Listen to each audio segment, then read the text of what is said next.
नाजरीन और सामीन, अफ्रीकी मुस्लिम अक्सरियती मुल्क माली के सदर इब्राहिम बोबाकार कोटा ने देर रात अपने ओहदे से इस्तीफ़ा दे दिया है। माली के सरकारी टीवी चैनल के मुताबिक कोटा ने टीवी पर अपने बयान में कहा वो पार्लियामेंट और हुकूमत भी भंग कर रहे हैं, तहलील कर रहे हैं। उन्होंने कहा मैं अपनी सरकार में अपने दौरे हुकूमत में खून रेजी नहीं कराना चाहता। आज अगर हमारी फ़ौज मेरे ख़िलाफ़ हो गई है, मेरी सरकार ख़त्म करना चाहती है तो मेरे पास इस्तीफ़े के अलावा और कोई दूसरा मुतबादिल नहीं है।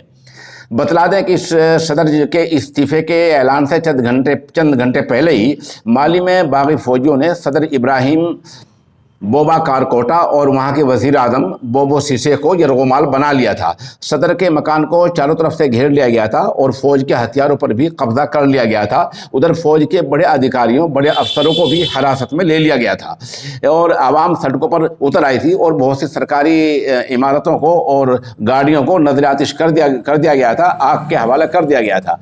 बगावत कहाँ से हुई है? बगावत का आगाज़ माली के दारुल हुकूमत बामाको के नज़दीक एक अहम फौजी कैंप में फायरिंग की आवाज़ से हुआ था। बामाको से 15 किलोमीटर दूर केटी कैंप में नाराज जूनियर फौजी अफसरों ने बड़े कमांडरों को यरगुमाल बना लिया था और फिर उस पूरे कैंप पर कब्जा कर लिया था। इसके बाद ही नौजवानों ने शहर की सरकारी इमारतों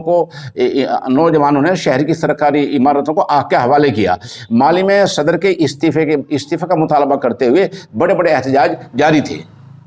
ये बतला दें कि कोटा ने यानी इब्राहिम वहाँ के सदर ने साल 2018 में लगातार दूसरी बार इलेक्शन में कामयाबी हासिल की थी, लेकिन बदनवानी और इक्तिसादी यानी रोज़ी रोटी की बदइंतज़ामी और वहाँ तशद्दुद के इल्ज़ामात के दरमियान उनकी हुकूमत के ख़िलाफ़ लोगों में गुस्सा था। इन्हीं वजूहात के चलते गुज़िश्ता कई महीनों से माली में बड़े बड़े एहतजाज हो रहे थे, जिनकी सरबराही, जिनकी क़यादत, जिनकी रहनुमाई वहाँ के इमाम महमूद डिको कर रहे थे। इमाम महमूद डिको कौन है?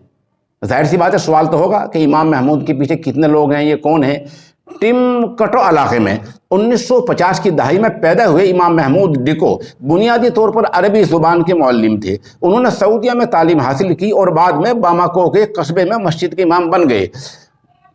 यहीं से आवाम उनसे जुड़ते चले गए। बता दें कि इस वक्त माली मुल्क में 15,000 आलमी फ़ौज मौजूद है। माली को बाहरी फराज की ख़ास तौर से माली मदद पूरी हासिल है, फिर भी इमाम महमूद ने वहाँ के सदर को झुकने पर पूरी तरह मजबूर कर दिया है और घुटने टिका दिए हैं। इस मुस्लिम अक्सरियती मुल्क में इमाम महमूद डिको कोई नया नाम नहीं है। इमाम महमूद कम से कम एक दहाई से अवामी ज़िंदगी में एक बड़ा नाम रहा है, वो अवामी मसाइल से जुड़े रहे हैं। इमाम महमूद मौजूदा सरकार के ख़िलाफ़ बड़े बड़े आंदोलन, बड़े बड़े एहतजाज कर चुके हैं। ये इमाम महमूद ही की कोशिशों का नतीजा है कि आज माली की सरकार भंग हो गई है, तहलील हो गई है, सरकार वहाँ गिर गई है, सदरों ने इस्तीफ़ा दे दिया है। इमाम महमूद की मकबूलियत का आलम यह है कि अक़वाम मुत्तहिदा का अमन मिशन हो या मगरबी ममालिक की कोई मिशन हो, कोई काम हो, सभी उनकी बात सुनते हैं, ध्यान रखते हैं, क्योंकि वो बड़ी ताकत है, अवाम उनके साथ हैं। इमाम महमूद ने 2009 में भी उस वक्त के सदर के ख़िलाफ़ बड़ा एहतजाज किया था। उनकी पहचान वहाँ एक मजहबी आलिम दीन की है। माली मुल्क कहाँ है? माली जमहूरिया एक मुल्क है, ये फ्रांस से आज़ाद हुआ था और मगरबी अफ्रीका में वाक़ है। माली अफ्रीका का 7वां सबसे बड़ा देश है। ये मुल्क Algeria, niger, Burkina Faso, Guyana जैसे ममालिक से मिला हुआ है।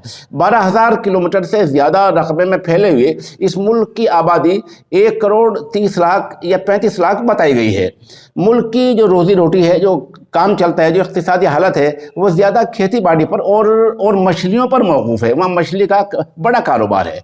माली मुल्क में जो कुदरती वसाइल हैं, उनमें से कुछ इलाके में सोना और यूरेनियम और नमक के ज़खायर शामिल हैं। माली दुनिया के गरीब तरीन ममालिक में से एक है। बहरहाल अभी तक का जो अपडेट है, अभी तक की जो ताज़ा खबर है माली के बारे में, वो यही है कि विद्रोह के बाद, बगावत के बाद और यरगुमाल होने के बाद और हालात बिगड़ने के बाद वहाँ के सदर इब्राहिम बोबाकार कोटा ने इस्तीफ़ा दे दिया है।